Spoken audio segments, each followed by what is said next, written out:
Good morning. Again. Peace, everybody. Peace. Peace.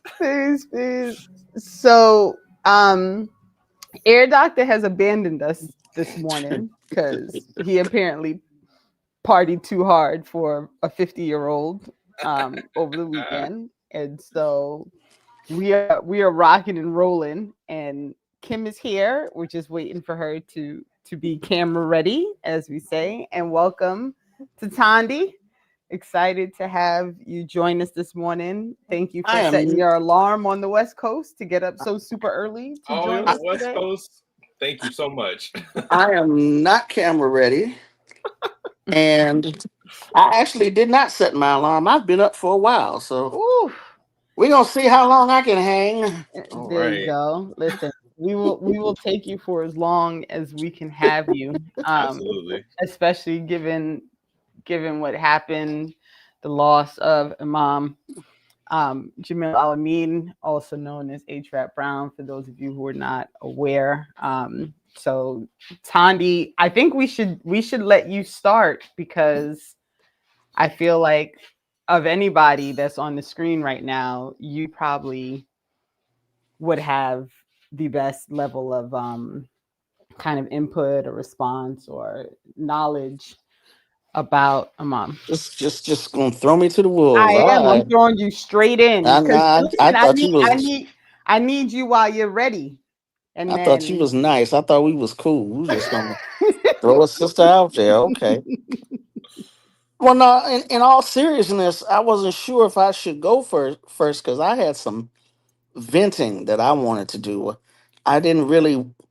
Well, there are some historical aspects I wanted to talk about, but I'm really not sure if I should go first though. Listen. This was me trying to. I wanted to make sure I gave you space until you decided you needed to go back to bed, because it's early over there. It's early over there. Very early. I'm on my phone, so I can't. I don't have the same controls that we usually do. Mm-hmm. How do I get a picture? How do I get a picture placed? You can email it to me, and I'll pull it up. Nope. This is crazy. Or you can text it to me. Text it to me. You're on your phone. Text it to me. Okay, there we go. Let's do that. And in the meanwhile, Evan has dropped in a statement in the chat, which also has a picture. So maybe maybe we don't need to do the picture. We'll see. Okay, so I just texted you. Okay. One of the pictures. Pull this up, and then Evan, you can. Do you want to read? Yeah. I don't know how much you want to read. Do you want to read all of it? No. I want to read all of it. I think it's worthwhile. And okay, let's start with that then. Yeah, for sure. Okay. So Imam Jamil Al-Amin, Presente, November 24th, 2025. To speak of Imam Jamil Al-Amin, formerly A-Trap Brown, is to speak of a life lived in courageous chapters. As the chairman of the Student Nonviolent Coordinating Committee, SNCC, his voice sharp as a scalpel and uncompromising as truth, cut through the illusions of a nation in denial. He was, as he famously declared, a revolutionary, and his very existence was a challenge to the violent architecture of white supremacy. His leadership was a clear call that moved from the plea for rights to the demand for power. He did so in a 1965 meeting with President Lyndon Johnson, demanding protection for voting rights workers in Selma, Alabama, while other, quote, leaders present were just happy to be at the White House. In the big house. In the big house. You know, I almost said it. I almost said it. His legacy, however, extends far beyond the powerful oratory of the 1960s and his written word in his autobiography, Die Nigger Die. His transformation into Imam Jamil Al-Amin represented a deep spiritual journey and a continuation of his revolutionary work through the disciplines of faith, community building, and moral clarity. In West Atlanta, he was not just a leader, but a pillar, working to create a self-sufficient Black community grounded in Islamic principles and social justice. It was here that the full depth of his political vision matured, most critically in what he termed the politics of education. Imam Jamil's politics of education was a radical framework for intellectual and spiritual liberation. He invited a clear, unflinching introspection into the use of U.S. propaganda as a primary weapon to deplete and dismantle the revolutionary fervor of the Black masses. He understood that after the open brutality of fire hoses and police dogs came another insidious assault, a media and cultural narrative designed to confuse, co-opt, and corrupt our understanding of our own condition and our own power. He taught that to truly be free, we must first decolonize our minds to see through the manufactured reality that justifies our oppression and sows internal division. This message remains a critical, urgent tool in our ongoing struggle in the battle of ideas. It is precisely this unwavering clarity that made him a permanent target of the state. He was under COINTELPRO surveillance and was listed by name in the 1967 FBI memo, which established the plan to, quote, expose, disrupt, misdirect, discredit, or otherwise neutralize the activities, end quote, of Brown and others in the liberation movement. His 2002 conviction for the alleged murder of a sheriff's deputy was a vendetta realized, a judicial lynching designed to silence a voice that could not be co-opted. The facts scream of its injustice, the confession of another man, evidence that should have exonerated him, a gag order to silence his defense, and the unprecedented punitive measure of holding a state prisoner in a federal supermax prison.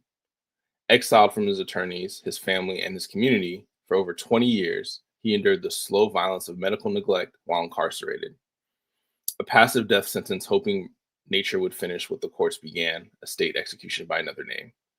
His body was caged, but his spirit remained free. Rest in power, Imam Jamil Al-Amin, free all political prisoners.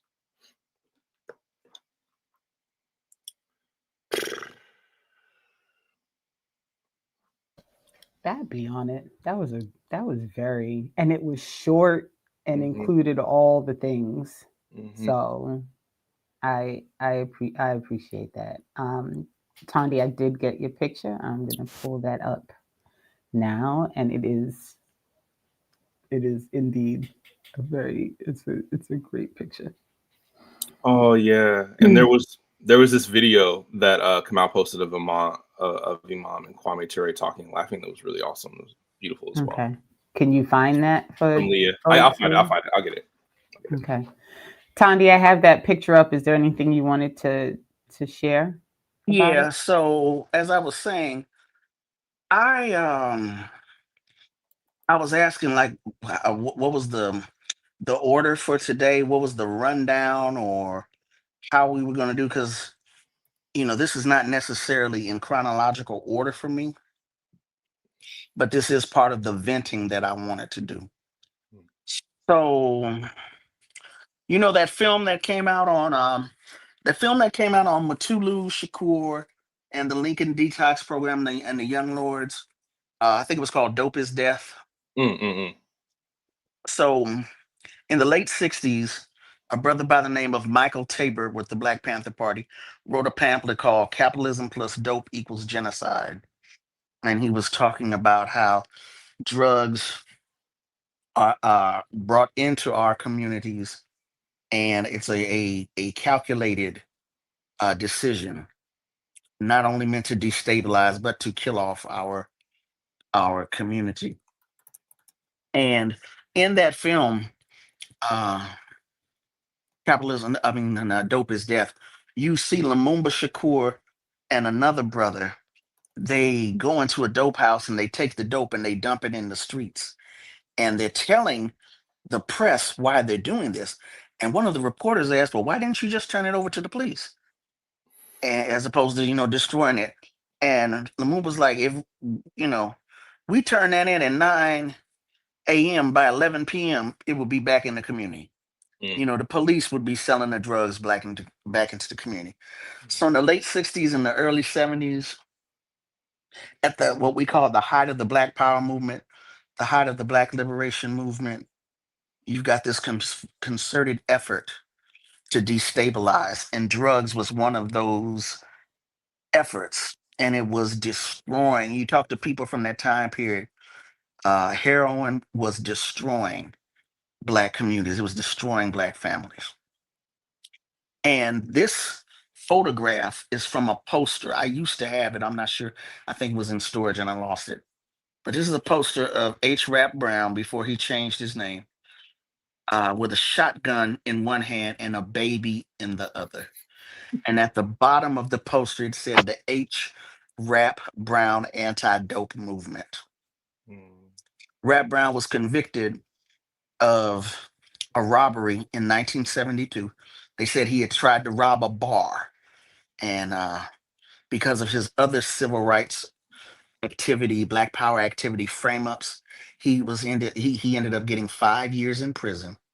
And then once he gets out, he moves to Atlanta, Georgia. He in prison he converts to Islam, becomes Imam Jamil Alameen, and moves to Atlanta. But this H. Rap Brown anti-dope movement, Rap Brown and other people like Daruba Ben Wahad, they would go into these dope houses, they would go into these speakeasies, they would go into these places, and they would rob the dope dealers, or they would eliminate the dope dealers. That's how serious they were about the threats facing the Black community. So it wasn't just flushing dope or putting dope in the sewers. They were serious about eliminating the threats to Black life. The Black Panther Party was serious about eliminating the brutality of police departments against Black people. And then when the communities become flooded with drugs, folks said, we have to do something about this. And they were serious about this. Why do I bring this up? I bring this up because, and I don't know how true it is, it may be a rumor, but I was told when Imam Jamil was convicted of this murder of, what was he, a Georgia, a sheriff, Sheriff's Fulton a, sh- County a deputy. Fulton County sheriff's deputy. Somebody, I don't know if it was it may have been the FBI, but somebody said we finally got him. Hmm. Now, what do they mean by that? What they meant by that, if they said that, I believe they said it. And the reason why is because I lived in the West End of Atlanta I lived in Atlanta 4 years. My last year, I was directly in the West End.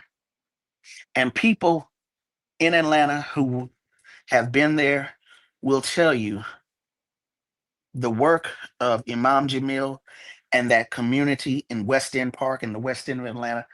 It was a very safe place for Black people and Black families.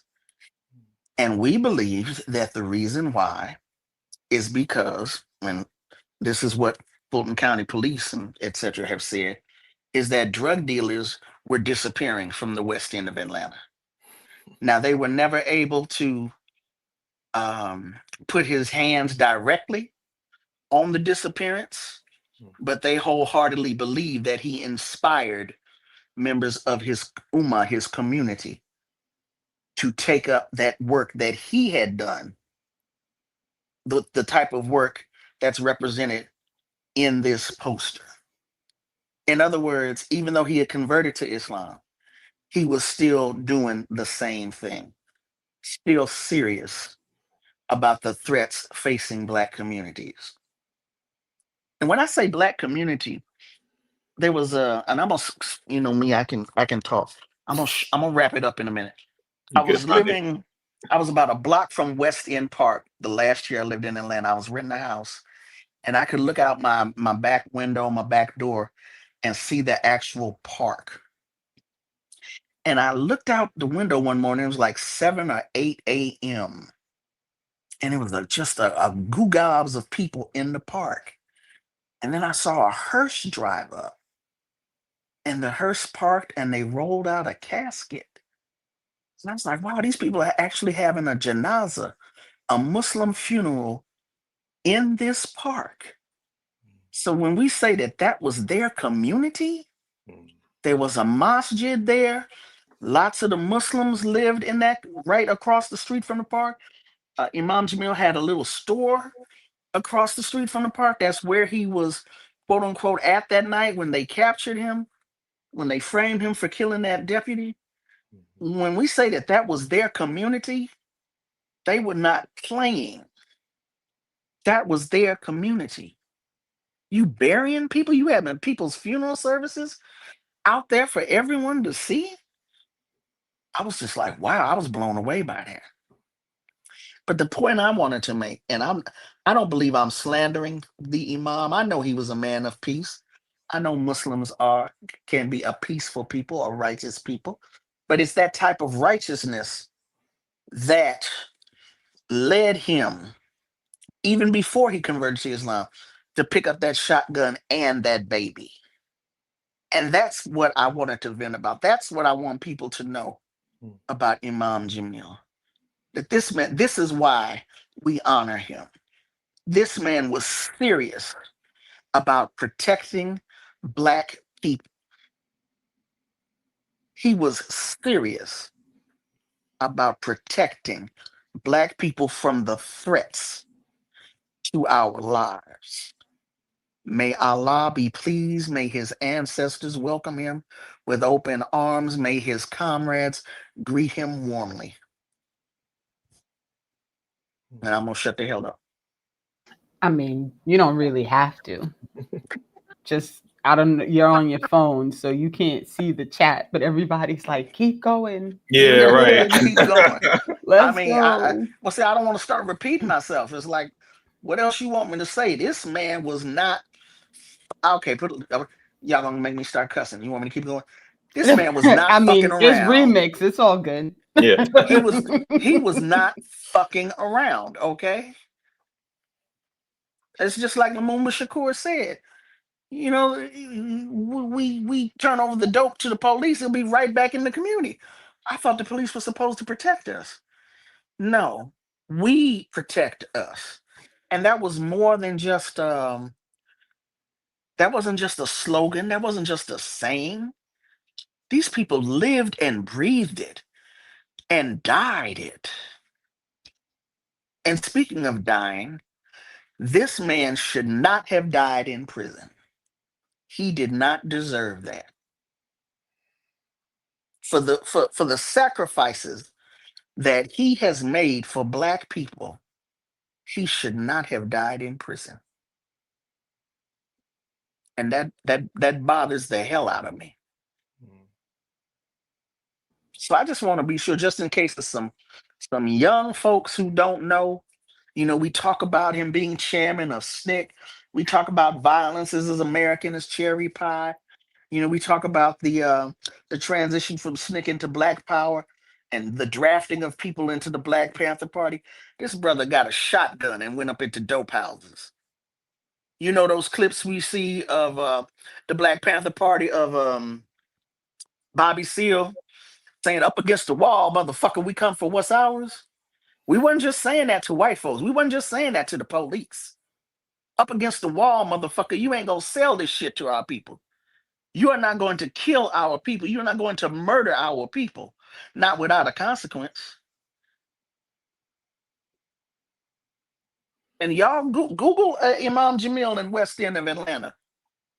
It was some drug dealers disappearing or turning up in areas they shouldn't have been. They always blamed him for it.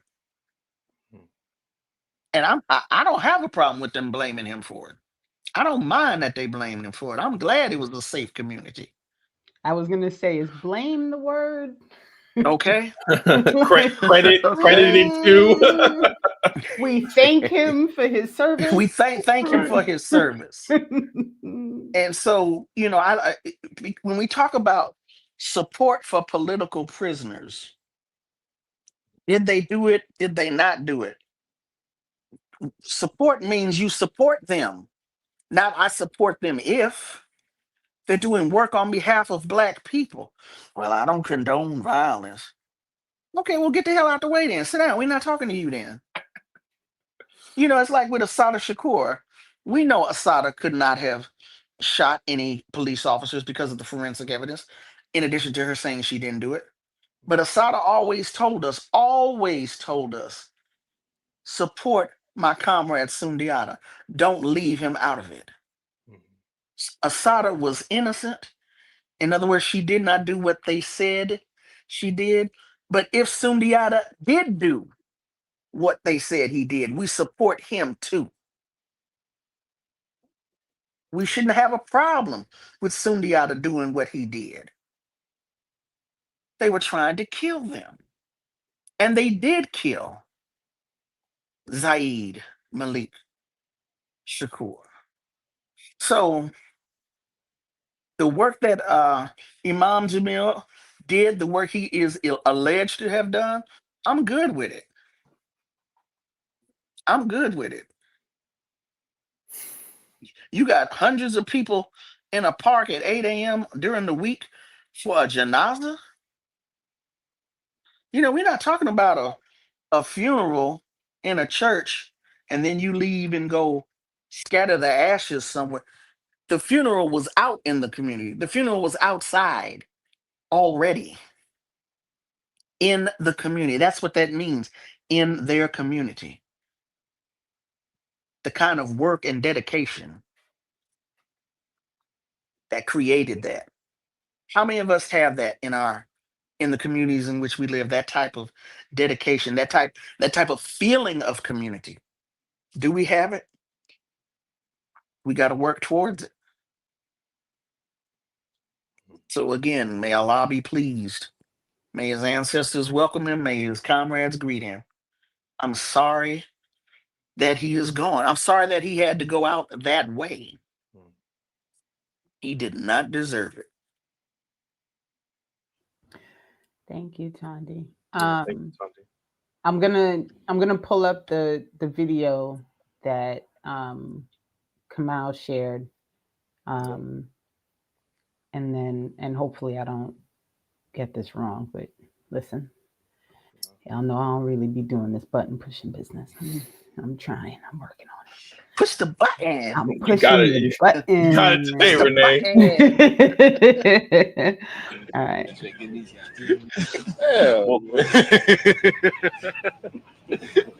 Got to get the power back. Yeah, and the walls came tumbling down. Yeah, that's where to go. I think it's up by the post office. So we should walk and check the mail anyway. So we're gonna walk up there. All right, I'll walk on up. You gonna give me protection from what?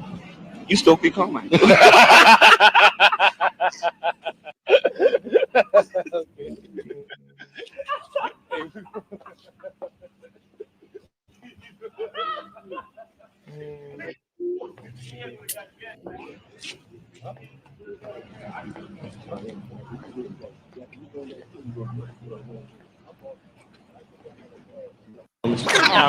Okay, but we got to talk about them high waters though. We got to talk about them pants. That was a style. We can't. We're not gonna act like we didn't see how high them pants was. High enough for the flood. I mean, listen. Flooding. Well, Okay, maybe not Evan, but I definitely had multiple pairs of those because that was. I was always long, as they say. So. Long-legged. The styles come back, but I missed that one. I was like, bruh, nobody told you about them pants. Wait a minute. Yeah, you came out the house like that? No. That was serious. But that was still beautiful, though. It was beautiful the way they Yeah. embraced one another.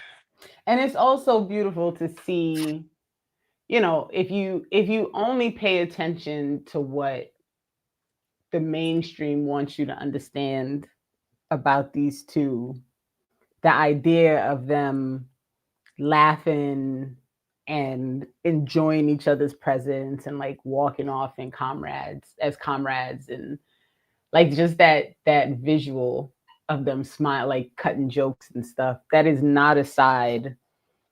That's just not a side of them that anybody in mainstream would want to present, right? Because the idea is always to push like this idea, like they're militants and they're evil, militia, whatever this nonsensical thing that the government always does whenever you have Black people who have the audacity to want to support and defend their communities, right? And it's never about them actually just being caring, loving people who care about their community and are willing to do whatever thing needs to be done in order to support and defend that community. And so that video shows that part. It shows that side, right? And it's a great, I don't even have word, like, it's just a great, like, it's a great vision, Yeah, it's a great clip, a great vision. Mm-hmm. Yeah. Yeah, I mean, it makes me emotional to see, quite honestly. I think that like, it's a beautiful kind of image or video of them. And you're right, Renee, is like the way in which not to see them. But like, it's a reminder that they not only loved each other, right, but loved us enough to like make the sacrifices that they did. And Tandy, I completely agree. I think the thing that I've been so infuriated about, like, not, I mean, obviously his passing, but I've been infuriated that he died in jail, right? Like, as he did not deserve, right? And you're absolutely right that, like, and I think Ori talks about this, right? But like, COINTELPRO never ended, right? It was a program that was morphed into, like, first off, it's a inaccurate term, right? It's a myriad of programs, right, around psychological warfare and neutralization. That need to kind of be, and we need to expand our understanding of that. But it also never ended, right? Like, these programs continued in different ways and under different names, right? And so if he was targeted by COINTELPRO back then, he was going to be continued to target. He was still targeted by the state to such a degree that in 2000 they were able, or 2002 they were able to wrongfully convict him, right? Despite all the evidence, despite a man admitting to having done the murder.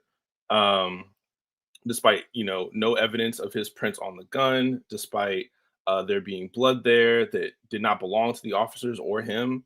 So I think, yeah, it's just I mean, I think that part is just infuriating. But it's nice to have that image of him with Kwame Ture to, like, I don't know, like, I prefer to remember him like that, or like the stories that you're sharing, Tandy. So I appreciate that. Yeah, there's on a similar subject, there's a photograph I found out about last year. I think it was last year. It's one of Fannie Lou Hamer smiling.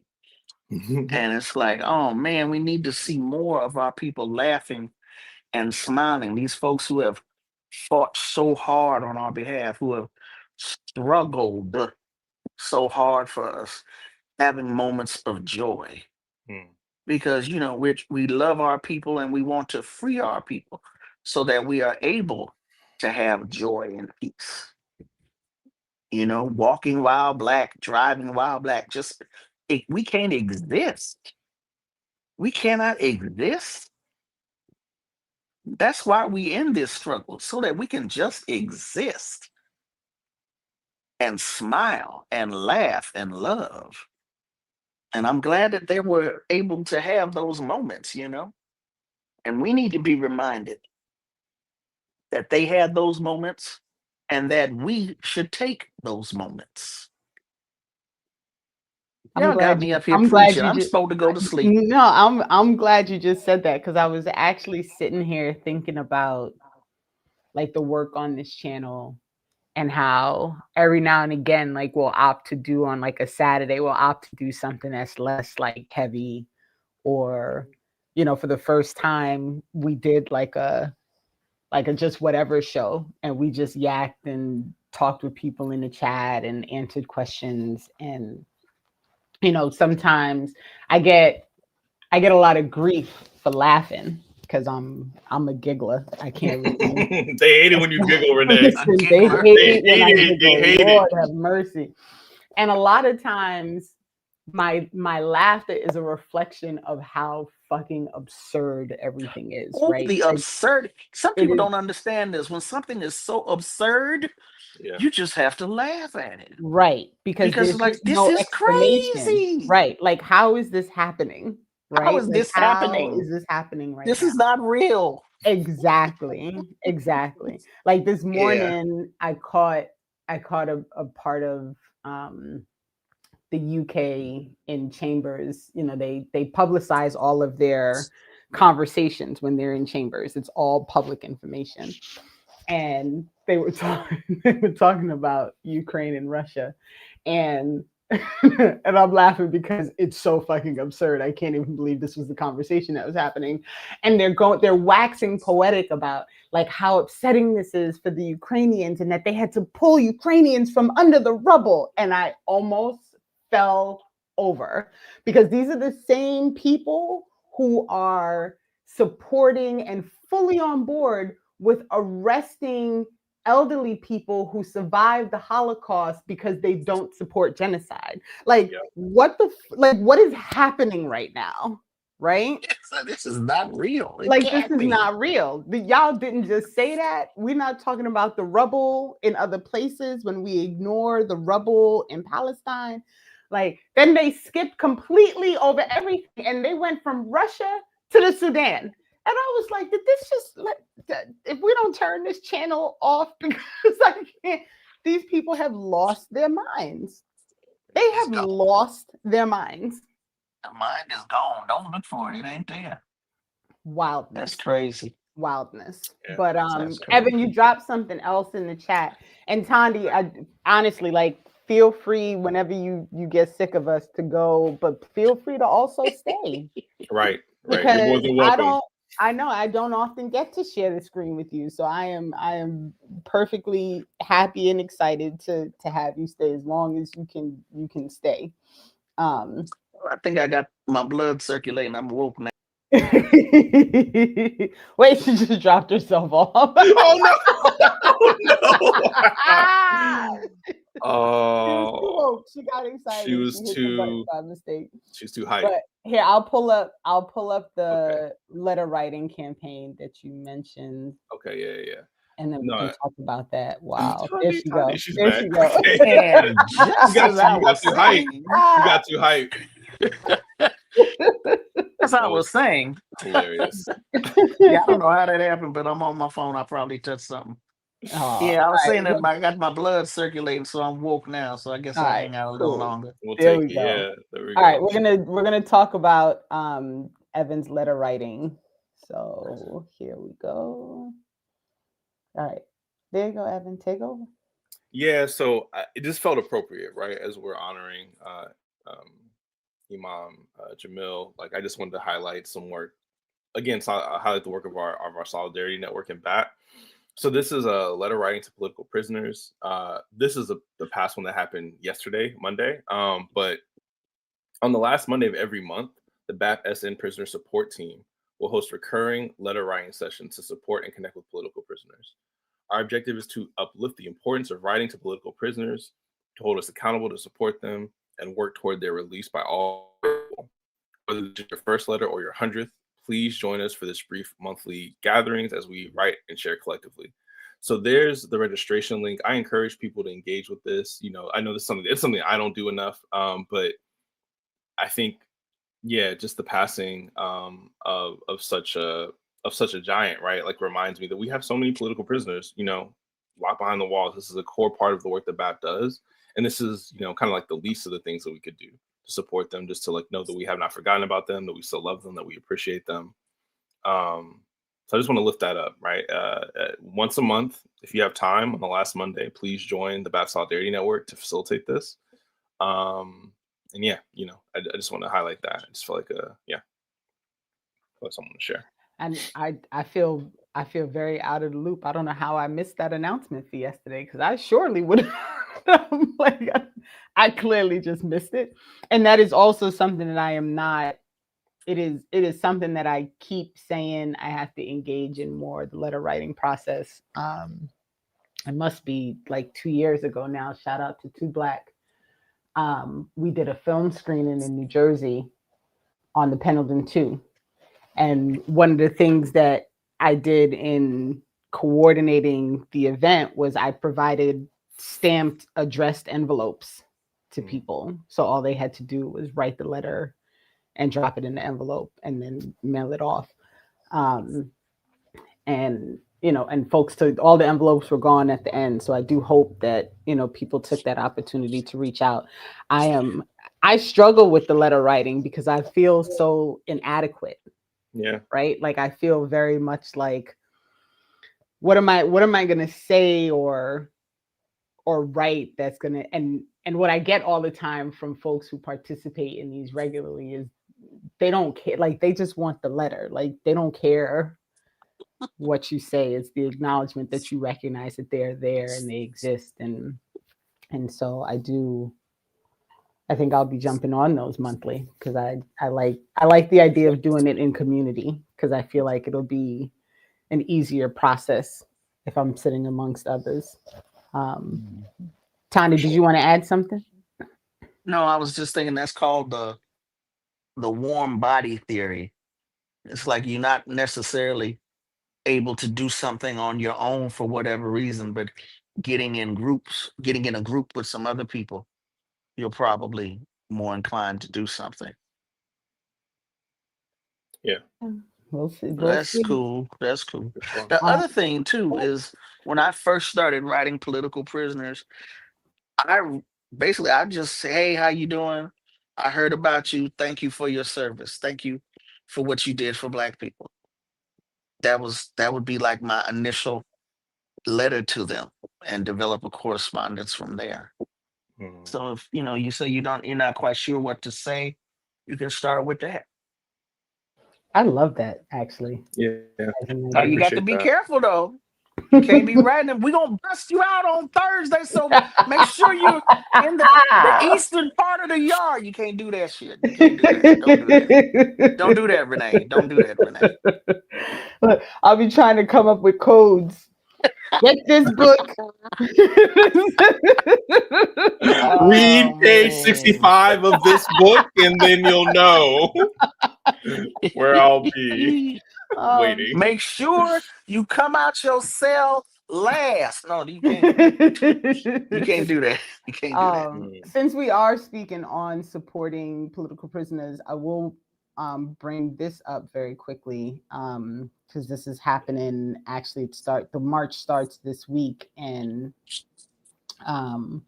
so there are folks who have put together a march for Mamiya, and they are marching they're starting at Uncle Bobby's, which is questionable given all of that shit, but whatever. They're starting at Uncle Bobby's in Philly, and they're marching to the prison. And I think it's like a 10-day process, and they're going to stop at different points along the march and do press conferences and statements and all those things. So I don't know. I mean, I can't march for 10 days, but me and my husband are probably going to try and meet up with the marching group along the path. But there's, in addition to just trying to do the support for Mamiya and to bring more eyes to Mamiya's case, they're also highlighting the fact that prison has become a death sentence, whether you've been sentenced to death or not.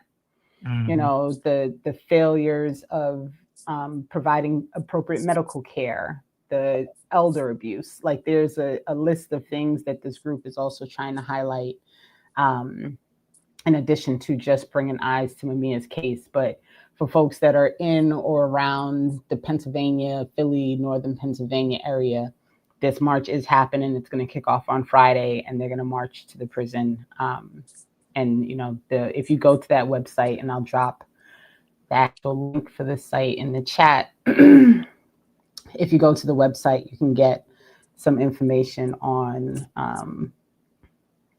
the march and the different places that they're going to stop and all that additional information.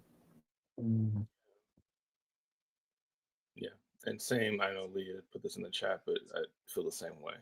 Right, Lee said, I have to say, when I heard about Imam passing, I thought of me. I'll leave it saying. So lost Tandy again. Lost Tanya again. She probably doesn't realize she's pushing the hang up button. I think so. Okay, I had two more groups of things I want to touch on. I want to touch on the cop stuff because we have some BAP stuff to talk about for that, and then to kind of not wrap up, but like the week of defend the week of action in support of Venezuela. And thank you. You ain't there? I know, right? I was looking at all these tabs, like, oh my god. But yeah, I want to hit on some stuff for that as well. So, but you wanted, unless Tande has something. Tande, you have anything else you wanted to add before we start talking about some other stuff, or? What y'all talking about? Y'all ain't talking about nothing. What y'all talking about? Y'all ain't talking about nothing. What y'all talking about? What y'all getting ready to talk about? We're going to talk about Venezuela for a second. Okay. Just this, well, this maybe last week of action that we just did. Maybe I'll actually bow out. No, seriously, I thank you all for allowing me to vent. I had to get that off my chest about Imam Jamil.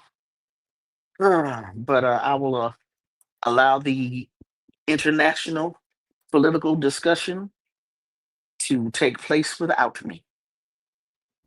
Thank you for joining, Tande. I appreciate you. Thank you your for input this having me. morning was definitely necessary and welcomed, and I just appreciate you. Thank you. Yeah. Thank you so much for being here. Really appreciated your additions, and I know the chat appreciate. Obviously, chat appreciate it as well, even if you can't see it. So I appreciate the chat, and I'm threatening. I might just join y'all on another morning. We'll see. Come on now, don't tease us now. I know, don't get people excited. Don't get our hopes up. All right, Tande, take care. Have a good one. All right, y'all. I'll let y'all have it. Peace. All right, peace. All right, peace. Okay, so I'm sending you some stuff. All right, what do you want me to start with? The Instagram? Do the post first, yeah. The Instagram post. My fault. Listen. Don't be confusing me and switching up words. Sorry. I said one thing, you come with something else. Sorry. My bad. One day I'll share my screen bad myself. Enough. Y'all got me pushing all these buttons. All right, here we go. So this is a dope post that I wanted to highlight. And first and foremost, you'll see the QR code there on the top left. If you scan that, it will take you to a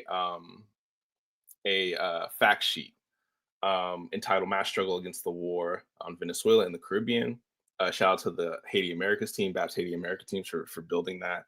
But we want to go through a couple of these slides to highlight, and then maybe even show the fact sheet. But even though the week of action in support of Venezuela's sovereignty has ended, the U.S. war on Venezuela has not. So we need to continue to talk about this. We need to continue to elevate this, and don't want it to kind of leave people's consciousness. And this, kind of slideshow or this post, a 20-year war on Venezuelan sovereignty, pages from the U.S. imperialist playbook. It's just going over the numerous examples, right, of the U.S. threatening Venezuela's sovereignty, violating Venezuela's sovereignty over the many years, right? So this first one is fund and armed coups, right? The Bolivarian Republic of Venezuela, under both Chavez and Maduro, has faced a number of overt and covert attempts to overthrow its government and destroy its socialist project. Below are 2 overt coup attempts. These are from 2002 and May 2020. 2002 is an important example because Chavez was briefly ousted and the people rose up and got him back in power, right? So when we talk about, political leaders being reflections of the movement, not the movement themselves, like that's what we mean, right? There is no kind of U.S. equivalent to this, right? Of someone who would be, in prison and the people would come out in the streets to free them, right? Like, it's just, yeah, you can't even compare. So, that's an example. If we go to the next slide, right? Number 2, create myth that the pre-socialist days were the golden age. We hear this all the time, right? Dictatorship in Venezuela started, right, with Chavez, right? But we see before Chavez, and the story from the U.S. is, right, so everything was great before, right? Just like in Cuba, everything was great before, right? Well, we know that before Chavismo in Venezuela, right, the myth is that it was a prosperous and wealthy nation with minimal social and economic and political crises. The myth is that it was a nation with a well-managed economy. The myth is that it was a stable democracy. In fact, at its economic peak in 1977, from that point, it reached its economic peak in 1977. And from that point, the economy was on a steady decline for 2 decades. Only 57% of Venezuelans were able to afford more than one meal a day. That's more than half, right? Like, I mean, these percentages are crazy when you just put it in perspective, but only 57% of Venezuelans were able to afford more than one meal a day, 50%, a full half, poverty rate when Chavez was elected. And then, formerly was ruled through state oppression. President Perez welcomed IMF-imposed austerity measures on an already impoverished and struggling population. Thousands of protesters were killed in the streets. An example would be the 1989 Caracosa massacre. And we can kind of continue. I'll more briefly go over these, right? Again, terrorize the population, right, through economic warfare, through overt warfare, right? There's military strikes that have been happening. Discourage resistance, right? And this is, Southcom is an important part of this, right? Call all elections into doubt, right? No matter how many people voted, no matter what the outcome is, like unless their right-wing person won, it was a false election, right? Criminalize leadership, right? I don't know under what authority the U.S. thinks that it can criminalize anyone outside of its borders, but of course they'll do that regardless, right? And in support of the accusations of Maduro being a drug trafficker, the U.S. issued a $50 million bounty on him. I was just about to say, like, the audacity, right? And I really want to encourage people to read the Fort Bragg cartel book because, good Lord, like, I can't. Just. Yeah. I mean, and even the story that Tandy was sharing earlier, right, about Imam Jamil and other comrades, right, going into dope houses and like throwing the dope away, or getting rid of the dope dealers, right? And people asking them, why aren't you going to give it back to the cops, right? This is why, because the cops, the state, the feds, right, the CIA, they're all a part of this. They're the reason why these drugs are in our community in the first place, right? And the audacity, of them to accuse anyone else, of doing what they are so well known to have done or to continue to be doing is just crazy. Where we at? The ruling class doesn't want us to know. All right, that's what. So yeah, and I'll read this, right. What the ruling class doesn't want us to know, right, in contradiction of all of the propaganda. Founded in 2004 by Hugo Chavez and Fidel Castro, ALBA, the Bolivarian Alliance for the Peoples of Our Americas, expresses Simón Bolivar's vision for the pan-South American state that unites and defends the Americas from the imperialist domination and capitalist exploitation of the U.S. and its allies. Venezuelan President Nicolas Maduro remains committed to this vision. That is the issue. Like, that's the issue. That's the beef.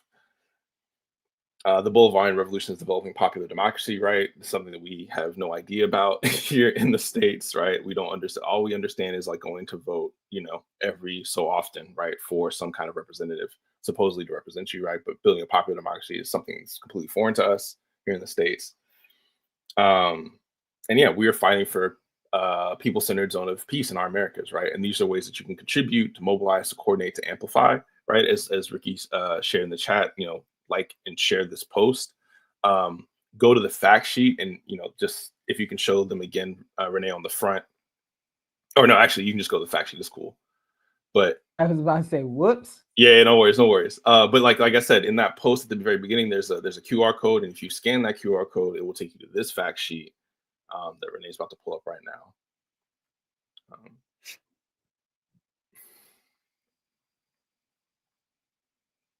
now. Again, created by Babs Haiti and America's team.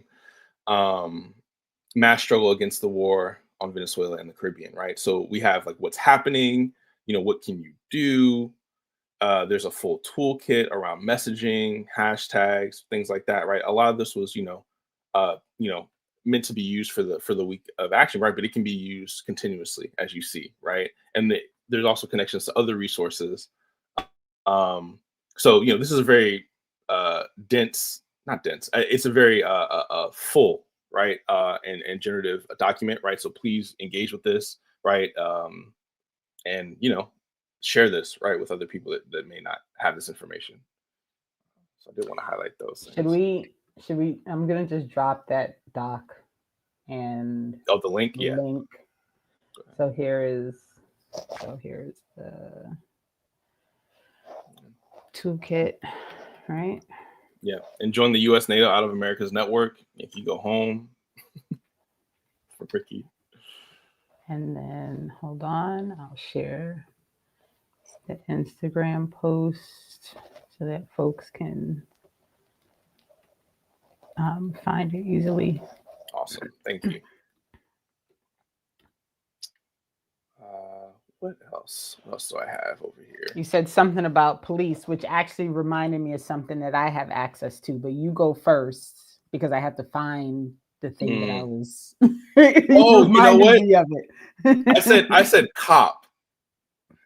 Oh, cop. Oh, you meant cop. See, okay, gotcha. But okay, but no, go first. You go first because I gotta find the thing. Let me find, because there was which link is it?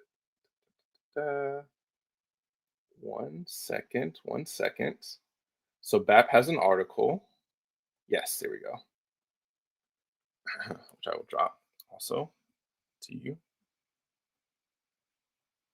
And just so the audience knows, one of the things we're gonna work on is Evan pushing his own buttons.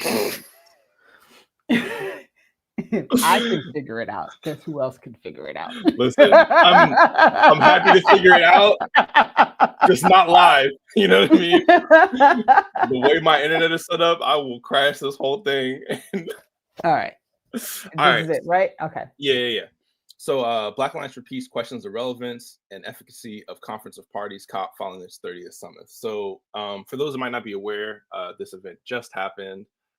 Ostensibly, right, this is the way in which the world is supposed to be coming together to unite to reduce the effects of climate change and to ostensibly, keep the heating of the earth within a certain range. None of that is happening. And this has been going on for quite some time, right? But this BAP statement is really about the most recent COP. So I'm going to read a little bit of this if we just kind of scroll down. Black Alliance for Peace questions the relevance and efficacy of the Conference of Parties, COP, following its 30th summit. COP 30 represents the latest failure of nation states and the United Nations to effectively address the climate crisis and its root causes. So I'm gonna read a bit of this. The failure of the Conference of Parties COP 30th Annual Climate Change Summit to produce an agreement and requisite interventions to address an accelerating and worsening climate crisis places those most impacted by it, oppressed and colonized people in the global south, in a cauldron of interlinked calamities, while also raising serious questions about the legitimacy and efficacy of COP summits. While it's unacceptable that a global climate summit would not even agree on language calling for rapid phase out of fossil fuels, it's not surprising given the fact that over 1,600 lobbyists and executives representing big oil cartels and their interests attended COP 30. On this front, Black Alliance for Peace member and co-lead of our Climate, Environment, and Militarism Initiative, Anthony Carefa Rogers Wright, who was in Brazil for the summit, stated, quote, "The legitimacy of COP 30 was put into question from the outset by the very fact that some of the biggest culprits of climate change and the lives it has and will take were allowed to take part and influence the discussions and decisions of the summit.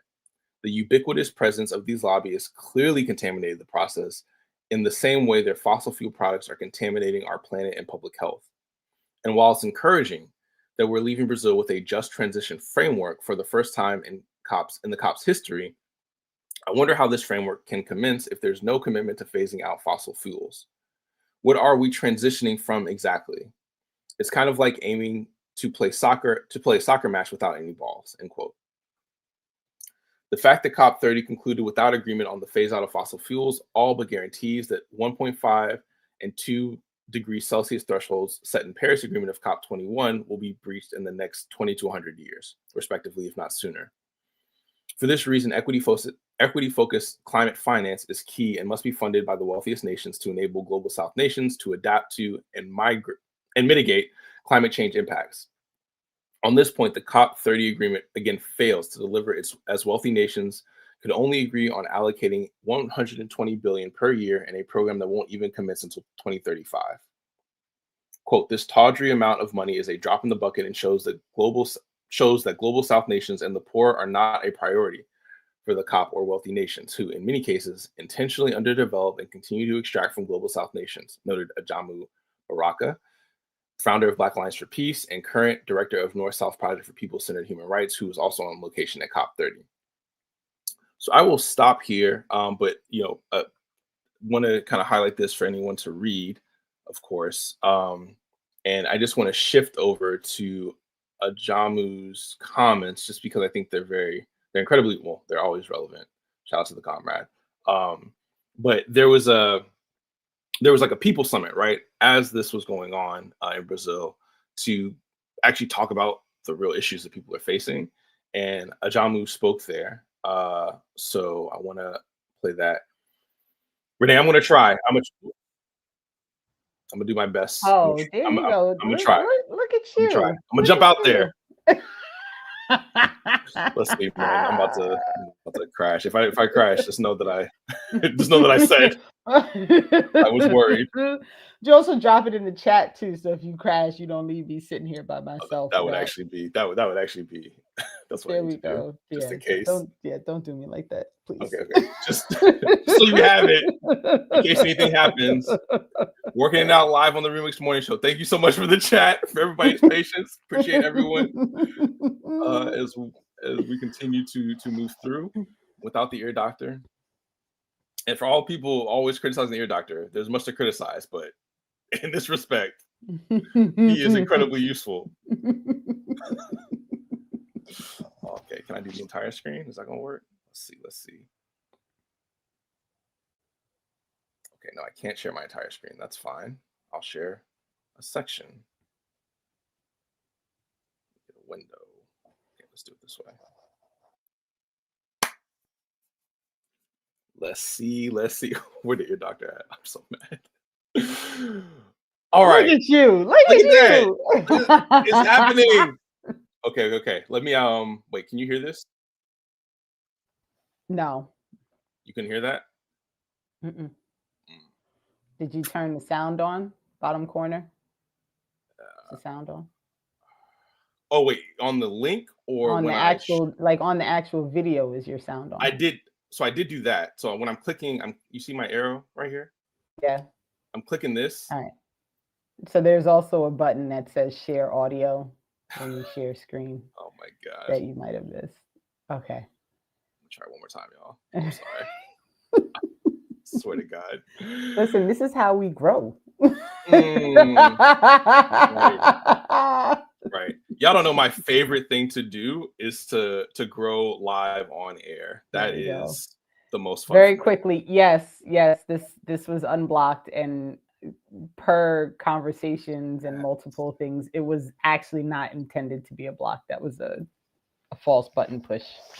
But you know. Okay. Yes. Justice for Goddess crew. Okay, I think I figured it out.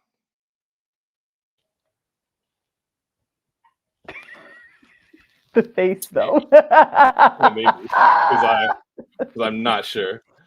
All right. Okay, let's see if this happens one more time. I'm gonna test, and you let me know if you can hear. See that the plight of the Palestinians. Yes. Yes, you did it. Okay, let's go. Okay, I'm gonna start the audio, and then I'm gonna run it back, and then I'm gonna start from the beginning. Thank you for everybody's patience. Illustrated the nature. All right, here we go for all this time. Today we see that the plight of the Palestinians has taken a even more ominous development. The live stream genocide has not only demonstrated the nature of Zionism, but demonstrated the inability of the international community to have any accountability over the state of Israel. It has revealed how precarious the situation is for all of us on this planet, because it allows for Israel, with its main supporter, the United States of America to engage in international lawlessness.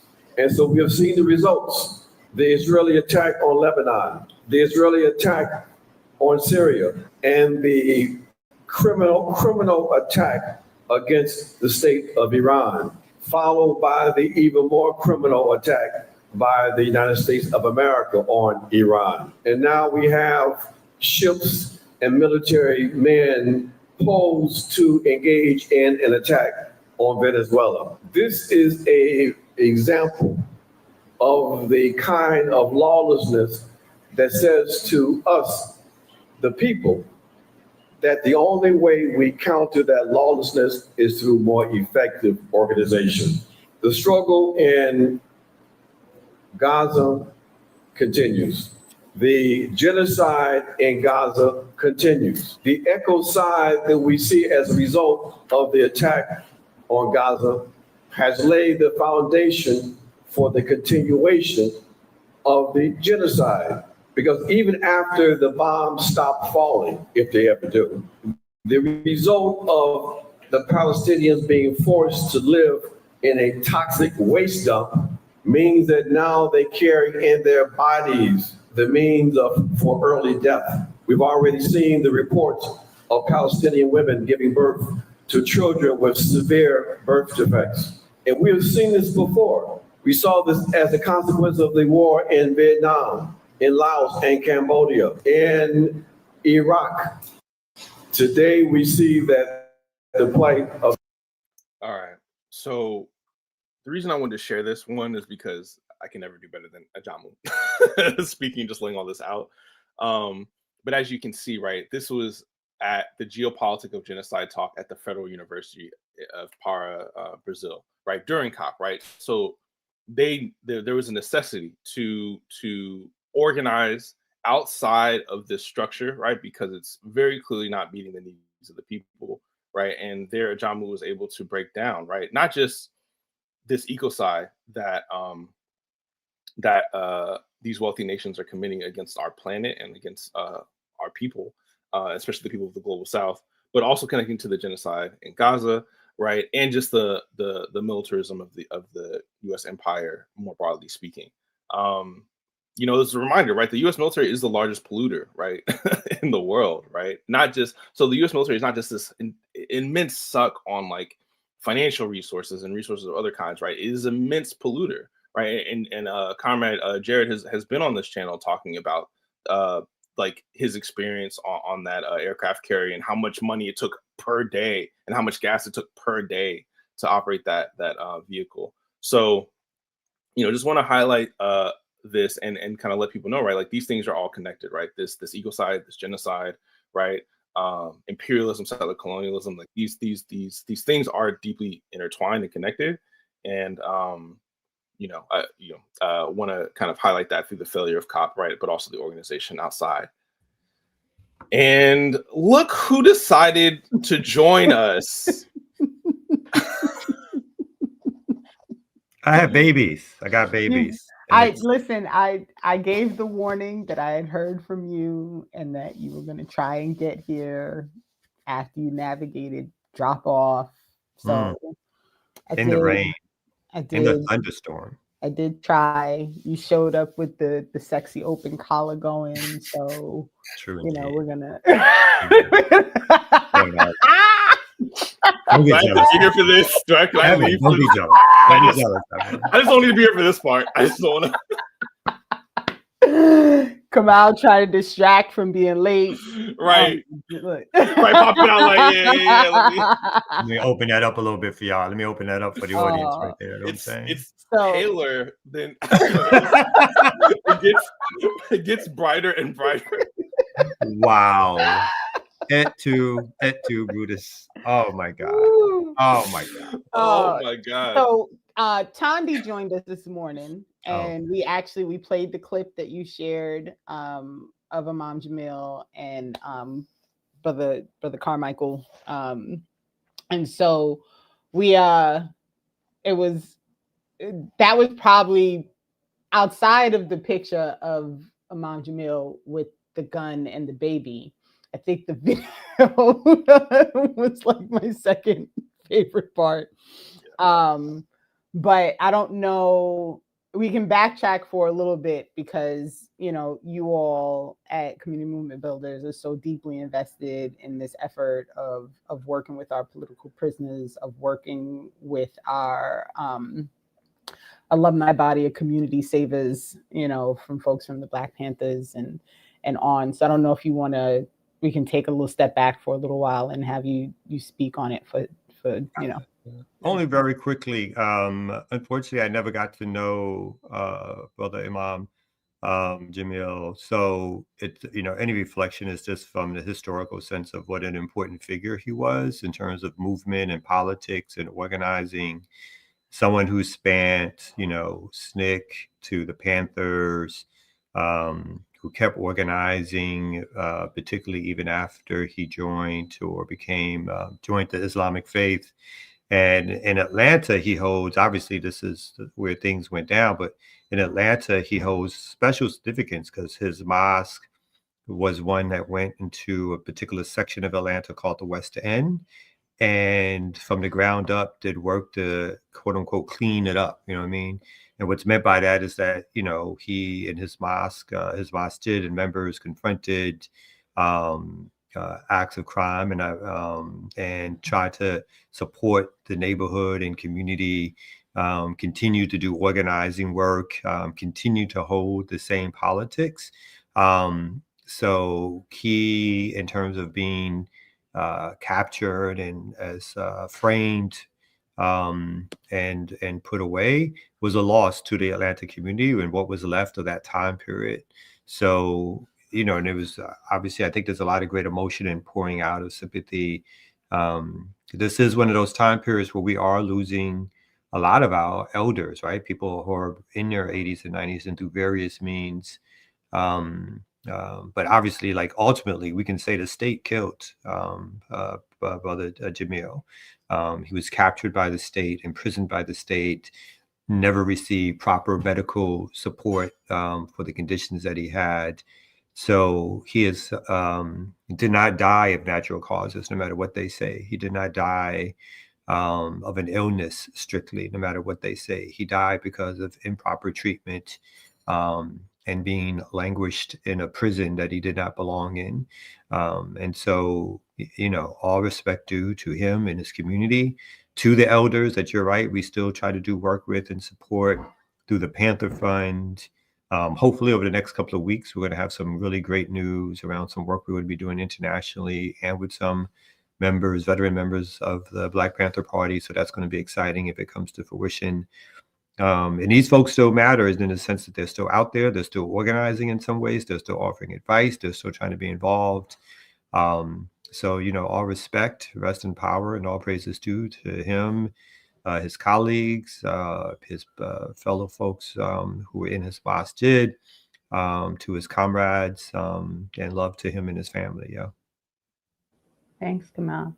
And yes, but in the video, and this is what happens when you do stuff and you're like live, because he called him karma, like he called him so that's the name that was in my head. So I, you know, listen, we try our best. Yeah. We're doing our best. Listen, Renee was pushing buttons this morning. I shared my screen. Like, I don't think we're in new territory this morning. Listen, new territory. And because someone asked this question, I couldn't join online on Saturday. So KY777 says you should reiterate PACA's line of PPWF and linking the connection between community control of health and support for political prisoners. PACA had a great session on medical neglect. And you also just celebrated your 10th anniversary over the weekend. How did that go? Yeah, that was awesome. And thank you for reminding me because I had this pulled up as well. You know what? I'm gonna share my own screen. I have power now. I feel confident. He's so proud of himself now. Look at him. I am proud of myself, man. This is a struggle. But you're absolutely right. PACA did celebrate our 10th anniversary this past Saturday. Shout out to the Palestine House of Freedom. near Eastern Market on Capitol Hill for providing that space. Shout out to Miko Peled, who was there, who like introduced us to the space. I believe he's like the director of that space potentially. I know he helped found it, so shout out to him. For those who are not aware about Miko Peled, he was actually raised in Israel. His family was, and he comes from like a military family that was like very involved in the colonization and the of Palestine. And he, through, I'm sure it was, a very difficult process, came to a place of anti-Zionism and now speaks out and does everything he can and against the Zionist entity. So like, shout out to him. Shout out to Son of None, a rapper who I admittedly was not as familiar with previously, but like has, revolutionary bars. And man, he like did a mini concert during the event, which was really dope.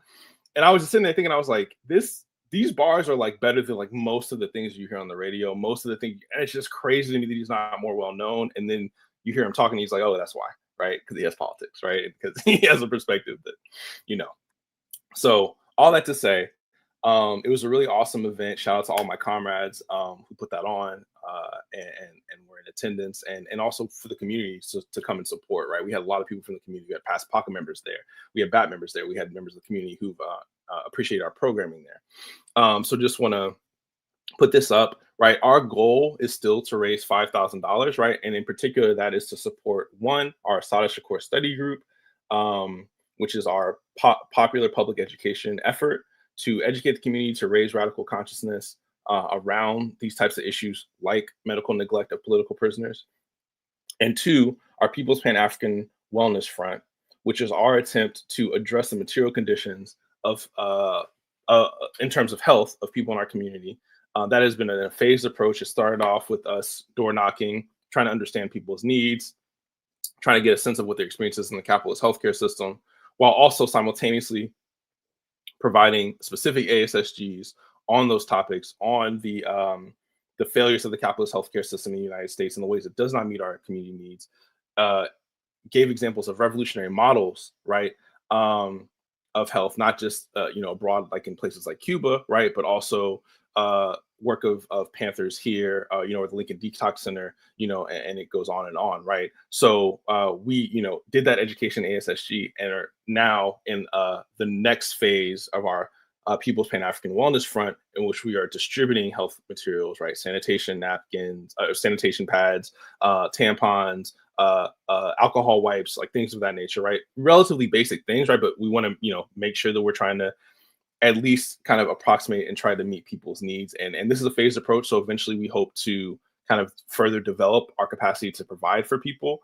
But this is where we're at right now. So please, if you are able, please use this QR code to donate and help support that work. And yeah, I mean, the medical neglect, when we talk about the war on African people, when we talk about the way in which we are not disconnected from our political prisoners and indeed all of our people locked up behind the walls, right? The medical neglect that they experience behind the walls, right, is a part and parcel of the same system that denies us proper medical care here outside of the walls, right?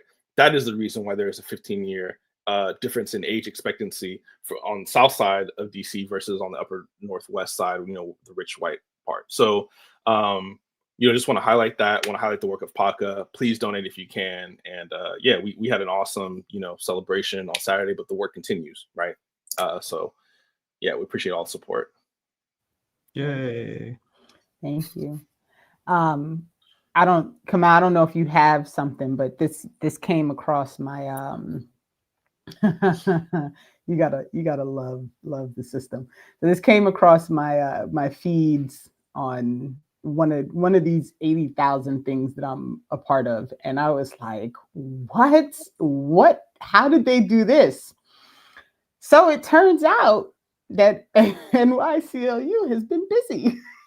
They requested the information for the misconduct of correction officers, community supervisors across the state of New York, and they got 20 years of records.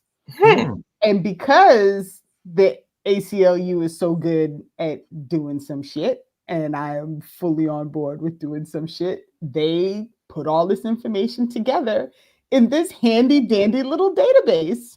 Would you look at that? So you can now, if you are like me and nosy as fuck, go through this database and just, you know, take a look see at all of the criminal behavior happening within the New York State correctionals facilities.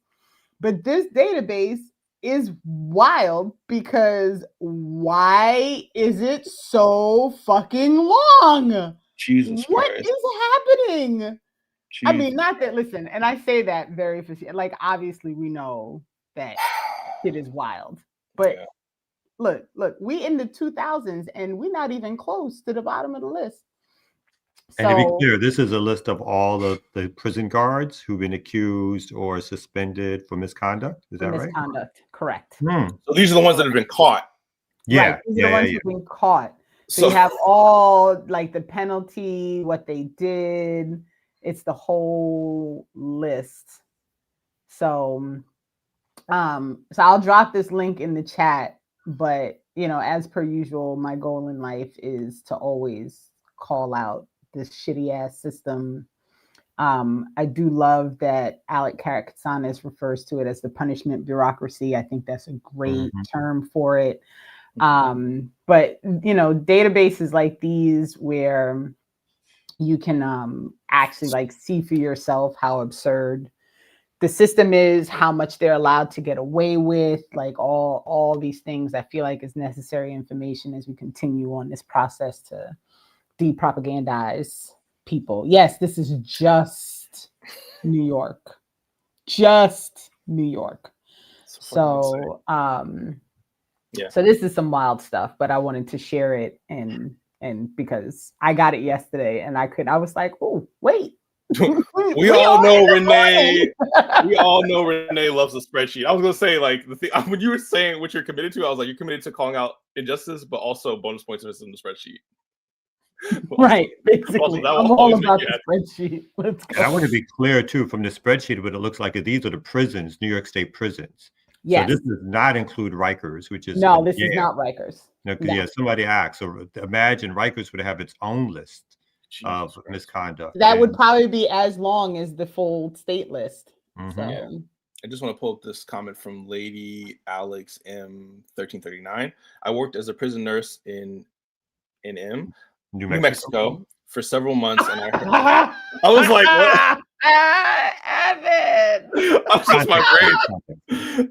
That's not New Mexico for several months. I feel like the Air Doctor, and I heard many stories about abuse by CEOs there. I did not witness this myself. Yeah. So, yeah, man. I mean, luckily, thank goodness, we now have a socialist mayor in New York, and he has kept on the radical, liberatory police commissioner Tish, I believe is her name, and so I'm sure all this is going to get cleaned up. Something that's just mean. Have y'all ever watched the videos of Lady Tish speaking? I have not seen any. I feel like I have things that I can't say on air. Yeah, I'm not even this. I probably shouldn't say it out loud, but Lord, she's got like this thing with her neck and like this turkey neck thing. Like, I don't know what is happening under there. Can we please take a little time and find one video to bring up? Yo, please find the one. Find the one she's speaking in APAC in that fucking leather jacket. She looks like a Nazi. Please. Yo, it's wild. Okay, so I'll take a look, and in the meanwhile, you all can discuss, because I will say I was surprised to learn this. In my opinion, I am cautiously pessimistic about it, which I was told is better than being Afro-pessimistically unhappy about it. And so I'm cautiously pessimistic about the fact that he has also brought on Alex Vitale as part of his transition team. And Alex Vitale wrote the book End of Policing. And so I don't know if this is in part him trying to like navigate how does he slowly, because I will say I have zero faith in anything changing under Mamdani, right? Like this is, I just don't. And I will be happily incorrect about that. Like I'll happily eat those words and happily like pull them in. I just don't have any faith that anything's going to actually go well. However, the only thing that I will say is, you know, he appears at times to be trying to pull people in who seem to be people that I'm not 100% like, oh Lord, what is going on with this person? So, you know, maybe. I think that there's. I know Alex Ventali from CUNY organizing days, like when he was a grad student and I was an organizer and he was an organizer. And so he has a long history in movement politics before he became a professor, I guess, or a graduate, a doctorate, got his doctorate and started writing and became a professor. Retains his progressive to left politics. So I do again agree with you. I think it's interesting because I do think the guy, unlike some of these other folks, has real politics. I don't doubt for a second that he has real left politics. The question becomes, what is he, in the game playing scenarios in which people think that if they give a little of this, they can take a little of that. What is he willing to give? Well, how much is he willing to give? How much is he being forced to give? How much it is unnecessary? And whether or not he's going to be able to accomplish, like you said, whether or not he's going to be able to accomplish something, particularly with a move, which I don't think he needed to make, which was to retain Tish, an open Zionist, an open kind of staunch police in your face commissioner. Whether or not he needed to retain her, he is the incoming mayor. One of the things that he has complete power over is choosing his commissioners for his office. He did not have to give in and keep this person, which was basically him giving something to moderate Democrats and right-wing politicians in order, and I guess in his estimation, to receive some sort of benefit for something later on. Again, he did not have to come out in support of Hakeem Jeffries over somebody who's running for Hakeem Jeffries' spot, who supported him early. A city council person who supported him early in his race, and as opposed to supporting that person, he came out and supported Hakeem Jeffries right away. He did not need to do that. Hakeem Jeffries, air quotes, endorsed him like a day before his election, almost literally. So some of these moves, I think that he thinks he's making, I don't think they're moves that he needs to make in order to prove he can work as an insider or work with the established class to get things done. It just seems far too early to be giving in to some of these, to be giving in this way before you even gotten into office. This does not bode well. Like having Alex Vitale give you recommendations for progressive policy, but yet you have a police commissioner who are going to look at those policies and go, no, no, no, no, no. And at this stage, dare you to fire her. And you've now given her a seal of approval. So now you've already set up your first controversial act once you come in, which is, are you going to challenge the police commissioner, which you've now endorsed, knowing that you're going to get tremendous pushback, when it would have been far easier for you to get rid of her now, or get rid of her, or let her know that her days are numbered and start that search about what you were trying to seek and look for. So, I think these people get into these offices and think they're going to maneuver and make these concessions in order to get something else out of it. And I agree. I'm not quite sure what is going to happen. I am happy that he was elected compared to the other candidates, right? I do think it was a good thing. I think it was a good thing for people to even see, again, the mechanisms of how this stuff works, that somebody who considers themselves to be progressive left, what the right wing and the Democrats themselves do to stop that person. But again, how that person may capitulate when it's not even needed to capitulate. And I just want to point out, I don't know what the context is for this video, but I needed to find one where this thing that she has going on underneath her chin was happening. Oh my God. That's really all that I was looking for, because I just don't even understand it. And so we're all going to suffer now, because I just feel like I shouldn't do that alone. At this point, But here's look at what we that. know. Look at that. Just look at before that. 6 a.m. What- this like, what morning, is- what- EMS where's her responded to an chin? I don't- unconscious male Like, I don't understand. in front of 1046 Thomas S. Why does it look Boylan like Street that? in the I Brownsville need help. section Somebody help of me. Brooklyn. Somebody help me. Upon arrival, they could see a Why? victim had been shot, and they notified the NYPD. Why? The victim. She is she's part of a billionaire family, right? I don't know I don't know anything about her history, whether or not she has been a cop all her life or she's somebody who, No. yeah, like I don't know how she got, obviously, what's his name appointed her, Adams, right? So Yeah. but I don't know what her history is in terms of this stuff, but this is the daughter, granddaughter, whatever, of a billionaire family. Yes. Whose name is all over New York City, by the way, Mhm. because they own a portion of NYU. Yeah, they also have I think a Zionist museum in Israel. I feel like something like that. Though the family She's does. an overt Zionist. She's like, Oh, she's yeah, an straight up. apologetic Zionist, Full out. Yes. Yeah. Yes. Straight Full up. out. Yeah. Dang, All right, can't. so here's the press. Here, I found the press release. Yeah, because I gotta do a shout out of her for one of these history comments.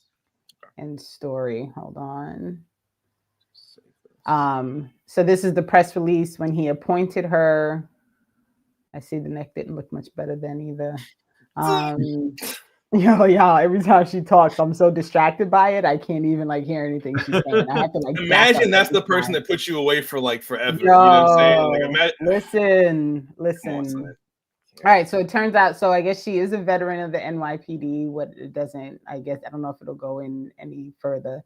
Current commissioner of the NYC Department of Sanitation. Right, she went from the sanitation department commissioner to the police department. This is only what money can buy. This is about what money can buy. Fail up. The trash revolution, which I don't know if anybody lives in New York. The trash revolution did not go well. Just an FYI. A safer city, blah, blah, blah. Interim. For 12 years, this is her speaking. For 12 years, I cherished the special privilege of serving alongside the brave women and men of the New York City Police Department. I've seen firsthand the profound nobility of the policing profession. I don't even know if I can read this with a straight face. And I was proud to work shoulder to shoulder with both uniformed members and civilians to propel the NYPD into the next century of technological advancement. Wow. She went from being a commissioner of one form of trash to another form of trash. I was about to say, it's right there. The jokes write themselves. She was appointed in 22 for the waste collection. I'm so confused.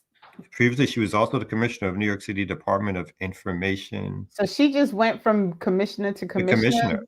This is all about what money can buy, right? This has nothing to do with any special intelligence, any background. This is all about what money can buy. Look at this. Look. Okay, here it is. This is her career with the NYPD. She served as a deputy commissioner of information technology and oversaw the 911 operations. Man, stop it. Nice. This is all about the donations from her family to somebody else that puts her in a particular. I would love to. A graduate of Harvard School of Business, Harvard Law School. Yeah. Okay, wow. So she paid to get. Oh, she went to Harvard Law. Yeah. No, this is all about. This is like you said. You said it the exact right way. This is all about failing upwards. This is somebody who's brought their way into various commissionerships. Like you can't. There's nothing on there. Like I might have to see another complete resume. There's nothing on there that would suggest to you that somebody like this should be the commissioner of sanitation to start with, of the technology department, of the police commission. This is about failing upwards. This is about having an extremely rich family that puts you into these positions.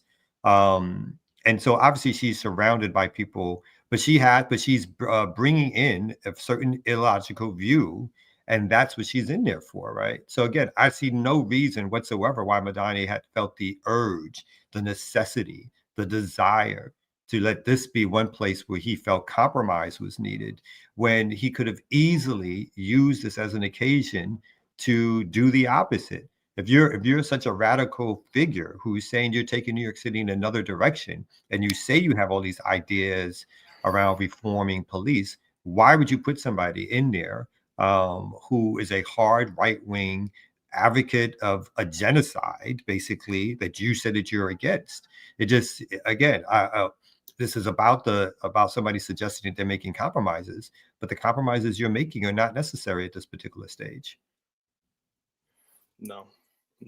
And I'm curious because I'm looking for it to see if I can find it. There was a big dust up the other day because something about leaked documents from the DSA, and everybody was up in arms about his anti-Israel stance, which, I mean, wait, so DSA members were up in arms about Mamdani's? No, the mainstream media was up in arms because there was some DSA documents leaked.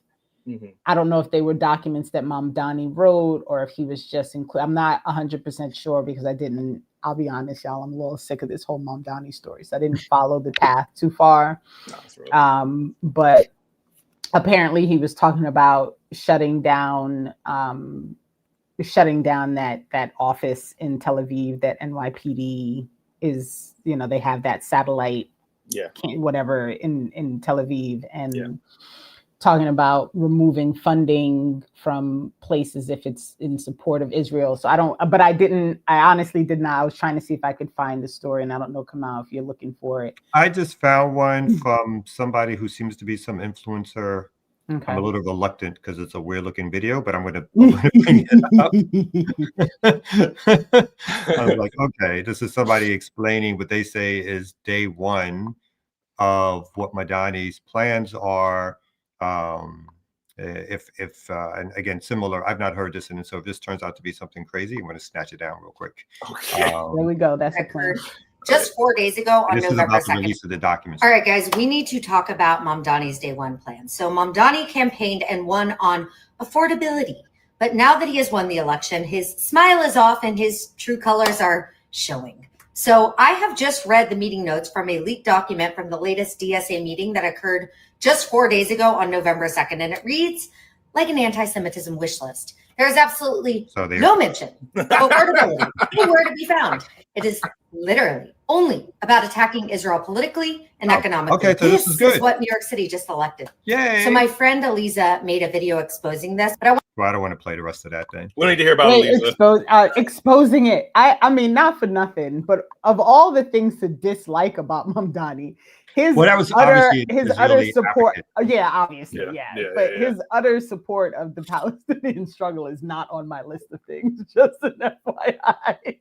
And not for nothing, one of the things I think that had been pretty clear all along was that he had been participating in this pro-Palestinian work for well over a decade. So this whole the mask is off. The mask was not on. These people are so stupid. Ooh, Lordy. It's weird. All of the first things that I see on the leaked documents are from pro-Israel, pro-Zionist. Yep, that was what I saw too, which is why I was like, I'm trying to find something that gives us a more nuanced view of what the leaked documents are supposed to be saying. Okay. While you look for that, I do have something come out. Sorry. Okay, go ahead. Great. Well, I just want to give credit because I know the way I was able to lay eyes on Tish was this way, right? From the Hamon 93. LOL, Renee been watching Deculturation. I have been watching Deculturation. Shout out to the comrade Carlos over there and his long ass streams, but they are always packed with good stuff. And then from Sayla 33, Deculturation showed how she looks like Mitch McConnell's daughter. She does. And I just wanted to, if it's okay, play this is the clip that I was talking about, Renee, because I'm just it's the way in which the cop, New York cop image is just one for one with a neo-Nazi kind of vibe is just real off-putting to me. I just wanted to share. Maybe Is I'm it the only only one. off-putting? That's it. That's all. Not That's me. you off-putting? I have other things to say, but I There's can't say there's them many here. words for it. Yeah. I have lots of feelings. Let me see. Where is this?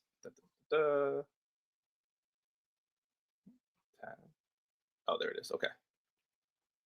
So I will only play like a little bit of this. Obviously, I encourage everyone to go check out Deculturation.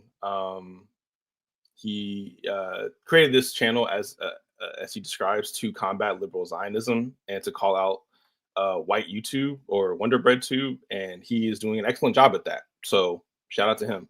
But this is just a little clip of Tish speaking at, you guessed it, APAC. This is what they're talking about. Thank you, Montana, for that wonderful introduction. Woo, Montana. And of course, I want to thank the Anti-Defamation League, especially your director and CEO, Jonathan Greenblatt, as well as your entire board, your staff, and the thousands of dedicated volunteers for your work to inspire action in the fight against hate, intolerance, and injustice. On the morning of October, She waited for that applause. I love Deculturation. Right. I was gonna play it. There's no ear doctor here. There's no one to stop me. I'm just gonna keep playing it. She waited for the applause a little too long, a little pathetic, a little sad. Let's carry on. 7th, I was traveling with my son when I got a call from my grandmother, a Rebbitzin of blessed memory. She didn't say good morning. She didn't even say hello. She simply said, we are at. She didn't even say shalom. What the fuck is happening? She knew something was wrong right off the bat. Grandmama, ¿por qué? When I got a call from my grandmother, a Rebbitzin of blessed memory. She didn't say good morning. She didn't even say hello. She simply said, we are at war. She didn't say who was at war, but I knew. As the news of the attack filtered around the world. Hold on. Well, pause him right You're there. saying Before she didn't clarify like who? What I love is again crazy. With the Zionist view is that everything was perfect and fine before October 7th. That part. That's always the view. That's it. The world order was was perfectly aligned. No talk again about Palestinians in Gaza being in what people consider an open-eared prison, where they didn't have access to fresh water other than what Israel would supply, where constantly they were strafed and bombed by Israel even before anything that happened in terms of this recent genocide, access of food, all done with only the request of Israel being able to do that. So people who could not leave and go visit other towns, areas, and come back. So none of that is spoken of in terms of the life of people in Gaza. As long as they were captured and the world didn't speak about it, then they were happy. So the moment again that folks break out of their prison conditions, then all of a sudden they are held up as terrorists and so forth. But when the real terrorists get away with all of this stuff, for them it's like normal, right? For them it's like the way things should be, up until they get to decide and figure out how to get rid of these people anyway. Yeah, I mean, we've talked about this before, right? But this is the piece that she's referring to before October 7th is the settlers piece, the colonizers piece, right? The slave owners piece, right? You know what I mean? Like that's the same thing, right? Like before the slave revolts would happen, it was all peaceful for the slave owner on the plantation. It was cool for them, right? And this is why we can never use their language. All right, or just be aware that we're not saying the same thing. When we talk about peace, we're not saying the same thing. We talk about people-centered human rights or human rights, we're not talking about the same thing. And we talk about working for peace, right? Struggling for peace, where we're talking about a fundamentally antithetical to what they're talking about process. So yeah, absolutely. God damn, people are cooking her and I'm here for it. Leah said she's got a face only a grandmother would love. Listen, I'm not even being funny, y'all. I wrote this and I mean every word. No one will ever be able to unsee her neck again. My Listen, work is man. done. I have spoken. Like the unmitigated harm that I know this woman has done throughout the course of her entire career and her family, like the least we can do. The least we can do is let y'all see her neck. And here are politics. To hear her politics. Here, Madani again is keeping in power when he doesn't need to. Yes. Which again and that's why I thought this was. Yeah. No, go ahead. And again, even if Madani does move to try to do things, she's now a foil. She's now somebody who will take a public stance against him and dare him to fire her. And if he tries to fire her, cause a stir and suggest that it's anti-Semitism, right? So she's setting herself up as a foil, as a counterbalance to things in which he claims he wants to do. He's given her a whole set of new power where both Democrats and Republicans will rush to her defense if he decides at some point to oust her. And so now, no matter what she says, no matter what she does, she's going to have a long rope where she cannot be let go of, because he's now given over to her and her constituency a certain amount of power to have a voice. And he did not need to do that. Trump now, if he fires her, Trump will say things. You have the governor who will say things. You'll have Hakeem Jeffries who will say things, the person that he's endorsing. So he's setting himself up to be tar and feathered in some ways, but if he ever wants to fire her, because she's not changing her views, right? She's now become a foil for him in terms of the ideas that they suggested he wants to put out. I found some of the documents from the DSA documents. So let's go to that real quick. Yeah, because I found the full link to the actual doc.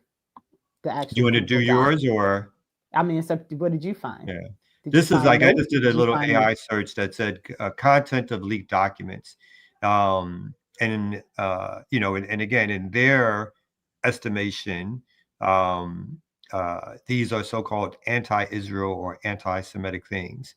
But these, again, are the things that the mayor can do without going to city council, without getting any permissions from the state of New York in terms of the governor or the Assembly of New York State, that he can do from day one. And these are some of the things that they say were part of the DSA working group plans to pressure the incoming Madani administration to implement. So these so-called leaked emails seem to be not necessarily something that he's already said he will do, at least according to what the leaked documents are, but things that they're trying to pressure him to do. So obviously, even within DSA, the fact that these documents were leaked shows that even within DSA, that it's not a complete anti-genocide stance, that there are people who are pro-Israel in DSA who obviously decided to leak these documents. But really quickly, it says, divesting city pension funds from Israeli bonds and securities, withdrawing city funds from banks that finance Israel do business there, ending city contracts with companies that conduct business in Israel, operating city-run grocery stores that do not carry Israeli products, investigating real estate agencies involved in the sale of stolen lands in the West Bank, something that's going on where they're having these basically real estate shows or real estate programs where they're trying to actually sell land, West Bank and Gaza. And it says removing nonprofit status from charities that raise funds for the Israel Defense Forces. Now, of course, Madani can't do that directly, but he can do something that impacts New York City's New York City doing business with those nonprofits, or any particular nonprofit status, or any particular benefit they get from being a nonprofit, which is a federal designation. He can obviously do something to make sure that they don't benefit. So these are what I would consider to be modest things that somebody would do if they are anti-genocide, which again are directly in his power to do. And so part of what this leak is exposing that that DSA is going to be pressuring him to do this. And I think these are things in which he said that he, in the past, I think people are hoping or suggesting that he would do. Yeah, I'll drop in also if folks are curious. And this is the outlet is Just the News, and I'm not familiar with the outlet at all, but they actually had the agenda with the notes and the links in it. So I'll drop that. And can I say one more thing? Yeah, That go. so and according to someone who spoke for the mayor, that he has distanced his official mayoral platform from these specific internal demands. So apparently these demands which were put out or leaked, his response has been to distance himself. And his campaign spokesman stated, if Zoran has not publicly endorsed or spoken on a position during the campaign, it is not part of his mayoral platform. So he is distancing himself. He says, my platform is not the same as a national DSA or any DSA organization.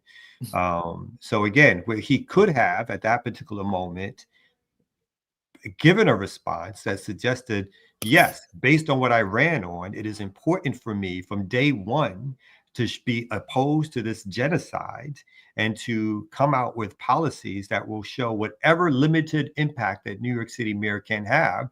No one is suggesting that he can stop the genocide, but people are suggesting that he can set some precedents by having the biggest city in the country come out and stop doing business with Israel. So as opposed to doing that and stating that unequivocally where he could, and as he and some of his platforms that he ran on, he is now distancing himself from that. Yeah, no, that's an excellent point. I mean, yeah, it's an excellent point come out, and I think I also appreciate your point about, because like, there's been like some commentary around how like this is very like super big brain, super strategic, right? Where he's keeping her on so that she can give herself like, so he can eventually make a case to get rid of her and bring on somebody new or whatever. And I'm just like, why? It'll never make more sense to get somebody new than when you came in office. So off the rip, right? Like the fact that you have not taken that opportunity, like you've already put yourself, behind the 8 ball, right? Because as you said, right, if he does choose to do that and get rid of her, like now there's going to be all this blowback when you could have just gotten rid of her initially and just been like, it's a new administration. I'm just finding commissioner. Yeah, bring in my people. Like it's not complicated. Mm-hmm. But yeah, I mean, I don't know. We'll I see. just listen. I'm going to stick with my cautiously pessimistic take on this whole thing. I have zero excitement about him as a politician or what he will and will not do. I think it's good that he has some people in his transition team, like the lady who came after all the big business people whose name I'm blanking on right now. They were all terrified of her because she was trying to break up all the monopolies. So I feel like having people in his ear like that at least is something. But I mean, if in the end it's just like so he can point to people and say, well, look at who I had in my transition team, but actually not do anything, which is what I anticipate more having. Yes, Chitty Macha just definitely has some Obama stench on it. Yes, Lena Khan, thank you. The only, and I said this when he won, the only upside that I saw to any of this was that there is a small window of opening that shows that people in New York City are sick of the same old shit. And so that is literally the only upside that I saw to this entire thing was that, you had more than 1 million people who came out and said that they were going to vote for something that was not the same old, even though in the end it's probably going to end up being the same old, which I gotta say, it's such a, I don't even know what the word is for it, because what eventually is going to happen, and this is what frustrates me as much as it was like at least the benefit, is when everything that he does benefits in useless rhetoric and politician, nonsense. And what I will shout out to Dre, who coined this term progressive inertia, which I fucking love as a description for what these people do. Shout out Dre, he's coming on Saturdays in like 2 weeks so we could talk about it.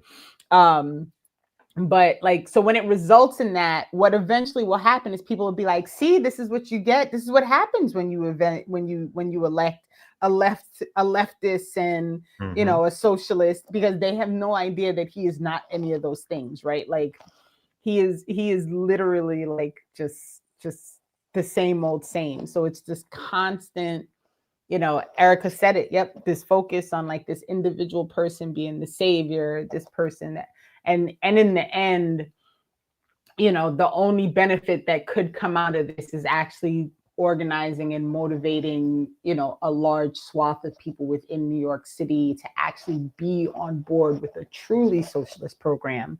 Because if they even thought of it and decided to vote for it, even as misconstrued and as much as it's not really a representation of true socialism, if they were not made afraid of the word socialist by the mainstream media's attempt to do that, then those are people you want to talk to. You now have 1 million people that you can talk to and hope that you can organize around actual making change. But I don't, we'll see. We'll see. Yeah. And 2 comments, right? Like just in line with what you were saying, Renee. Nope, that's not the right one. I'm sorry. This thing moved on me. Oh my goodness. Ricky, you build a base that confronts that, right? Like as you were saying, right? We need to build a base that's going to confront that, that's going to push him to do what we want him to do, and they extract whatever we can out of him, right? I will say I'm not necessarily in agreement with this comment from AJ Johnson 1548. He's making it possible for a real socialist to take power. People are no longer afraid of the socialist tag. He's not a socialist. He's not a socialist. And I feel like this will always makes me think of the comments like that Jared makes around Bernie Sanders, right? Like Bernie Sanders, by positioning himself as a socialist, right? And really, now revealing himself to be like a Zionist and maybe a national socialist at best, like makes it such that is what people's idea of socialism becomes, right? And then inevitably when those people fail, when they fail to deliver, when they fail to push back, then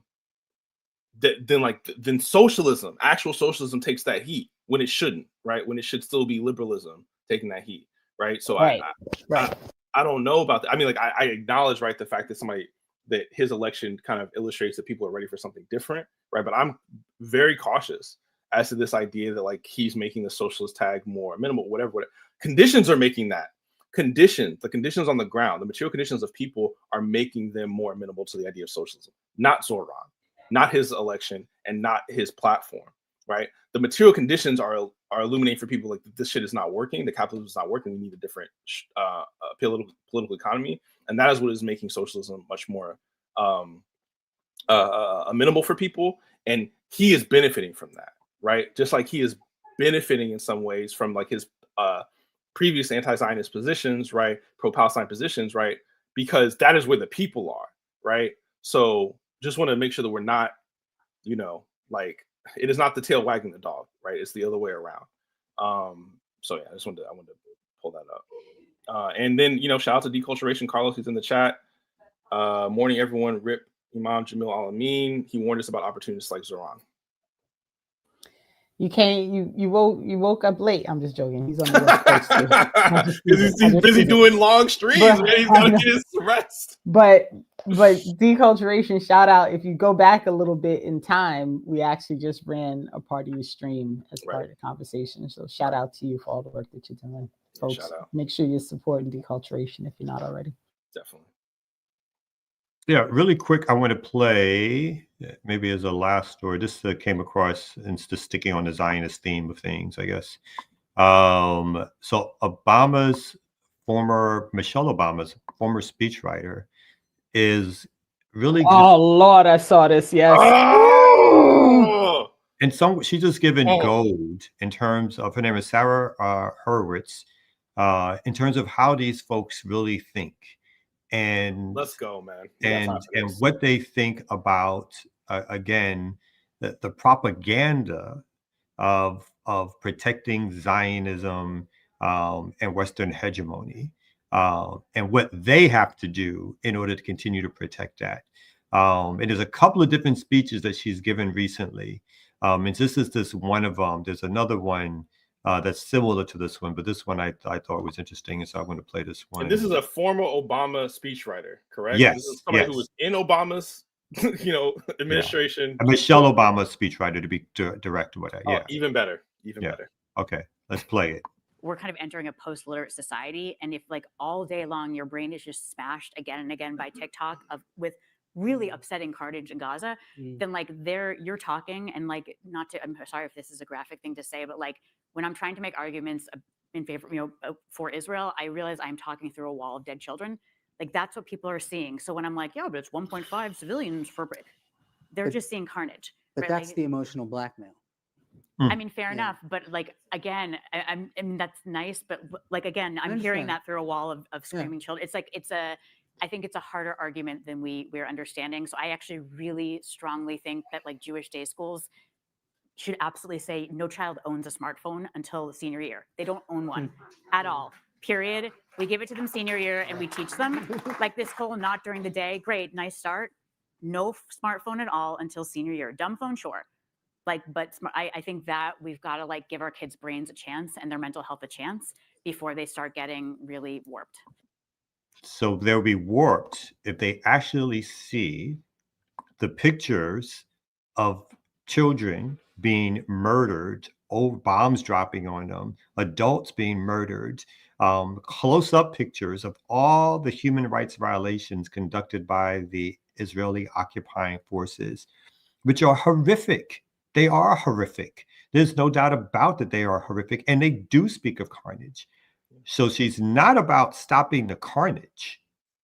She's about making sure that the kids don't see the carnage because it might impact their views of the fact that the carnage is taking place. I'm so disgusted. Wait, just real quick, because I think this is the clip that you thought he was going to play, which is definitely the clip that I thought you were going to play. But we're gonna show this one too. Hold on.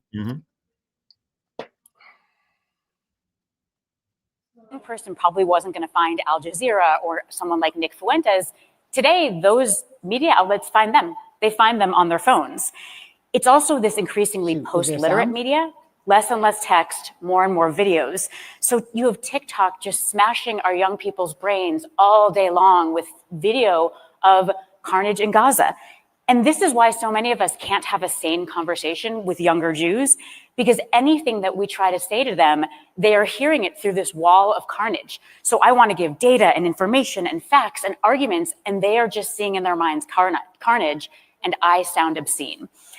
And, I think, unfortunately, the very smart, bet that we made on Holocaust education to serve as anti-Semitism education, in this new media environment, I think that is beginning to break down a little bit because, Holocaust education is absolutely essential. But I think it may be confusing some of our young people about anti-Semitism because they learn about big, strong Nazis hurting weak, emaciated Jews. And they think, oh, anti-Semitism is like anti-Black racism, right? Powerful white people against powerless Black people. So when on TikTok all day long, they see powerful Israelis hurting weak, skinny Palestinians, it's not surprising that they think, oh, I know, the lesson of the Holocaust is you fight Israel. You fight the big, powerful people hurting the weak people. Which she's right about. That is the lesson of the Holocaust. That is the lesson of history. But she doesn't want folks to know that lesson of history. Yeah. She's like, no. I have these other alternative facts. That's what you should listen to. Don't believe, basically don't believe your lying eyes is her argument. And the whole big, strong white, the description itself is so white supremacist. Like the big, strong white people. What is happening right now? Like y'all think it's a joke. Like when I watch these things and I just start laughing because the absolute absurdity of it all, the caucasity of this woman, right? Like I just, it's wild, man. That is what I thought he was going to play. And I'm just, man. This was Michelle Obama's speechwriter. I feel like I'm still bothered by the way in which the Obamas are held up as like this great fucking thing for Black people or for anyone, quite honestly, but themselves. But the way in which they have continued to expose themselves and their class solidarity with the ruling class, with Zionists, with white supremacists, and even in this way, right? Like, who was behind them when they were giving those speeches? Like, I feel like that can't be ignored. And the fact that, I don't know, man, the audacity, the colonized people, that dead children, women, and men would get in the way of her facts, her information, her dating information, right? Like, how dare they, right? Like, how dare they get in her way? You know, it's disgusting, man. Like, I mean, and you hear them talk, and it's like, yeah, I laugh too, Renee, because I'm just like, this sounds insane. It sounds dystopian, but like, you're dead ass. You're dead serious. Yeah, man. And that she thinks she can make this kind of argument in public and it should be thought of as rational, right? Like she's actually thinking she's making a very rational argument that she has some facts and figures. I would assume that why Israel should be a so-called Jewish homeland. Oh, sorry about that. Oop. So she's making these arguments. I'll let you go, Evan, because this thing's going off. I'm sorry, Kamal. No. You're absolutely right. She's making these arguments. I think the thing I'm thinking was like, yes, to us, it is completely ridiculous, irrational, incorrect, factually incorrect, right, and immoral. But I think the issue is that as far as that room is concerned, she is making rational points. She is making legitimate points. No one's there booing her, right? Like, no one who came to see her is booing her. They all agree, right? And it's the same kind of like dystopian nonsense, like of when Van Jones was, on that show making that joke about dead Gaza babies, and everybody laughs, like we are the outliers, right? In our disgust for these comments, for these perspectives, for these, for these ideas. God damn it, Ricky. Well, it's not an emergency. Oh yeah, thank God. Thank God. I agree. Like, again, we are the ones that this message is not made for. Yeah. But again, in their stupidity of how outrageous and the dumb this message is, they think that people will hear this message. And again, according to the audience that they're speaking to, for them, this is a normal message about how to regain the upper hand in propaganda. But when you're a normal person and you take a moment to hear that these propagandists are basically telling you to ignore the fact that thousands of people have been murdered by this highly mechanized, sophisticated military apparatus. And basically, they've been murdering people by dropping bombs on them who don't have any way to really defend themselves, right? People do see the obviousness of it. They do see colonizer versus colonized. They do start to question, which is why they want to fight. So they do start to question the historical idea that they've been given, which again, the white supremacy, as you said, has for years endorsed and thought about as this normal. This is this normal. But when people are seeing all of these people being victimized and murdered, people do begin to start to question.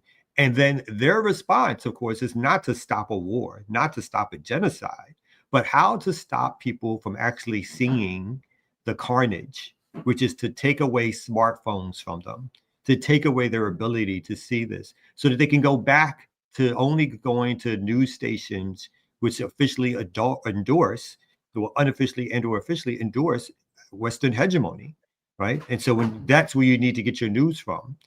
Don't go anyplace else to get other ideas. Just go with what we tell you. And usually they've been able to peddle this stuff through the New York Times, through other newspapers, through corporate media. And that's what they want you to go back to.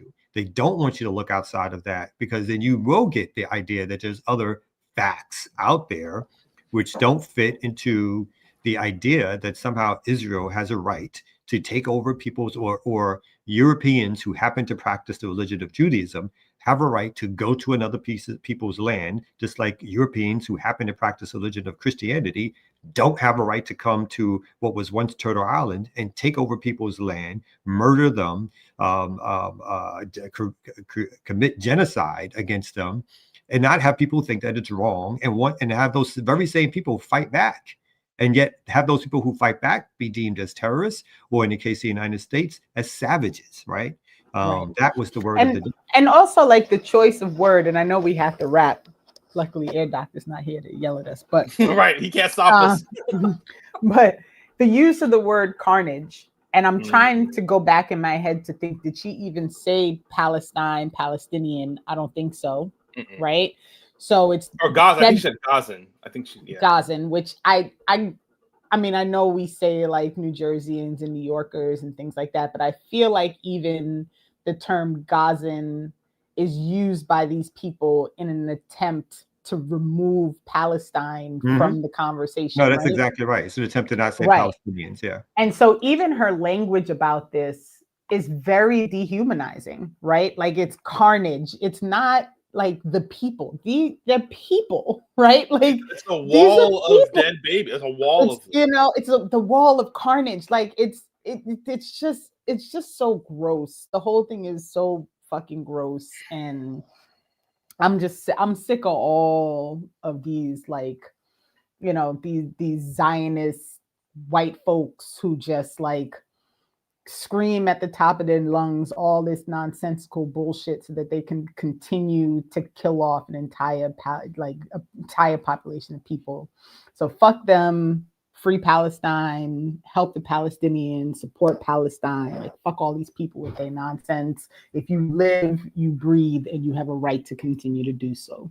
So support Palestinian liberation, support the resistance. You know what I'm saying? Long live the resistance. The ceasefire has not done anything to mitigate the Zionist entities' atrocities, and the resistance continues to fight back, and we should continue to support them. So, all right, on that message, thanks everybody for coming out. Remix Morning Show. I think our Wednesday crew will be back tomorrow. We'll let you guys know, I guess, if there's going to be a Thanksgiving show or a show on that day. So we'll let you know that. But thanks everybody for coming out. Evan, Renee for holding it down for 2 hours. This is Kamal. We will see you guys later. Peace out. Remix.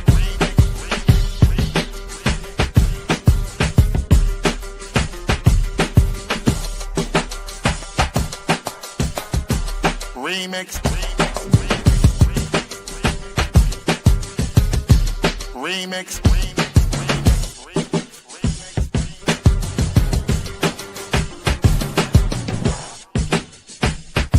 Remix. Remix. Remix. Remix.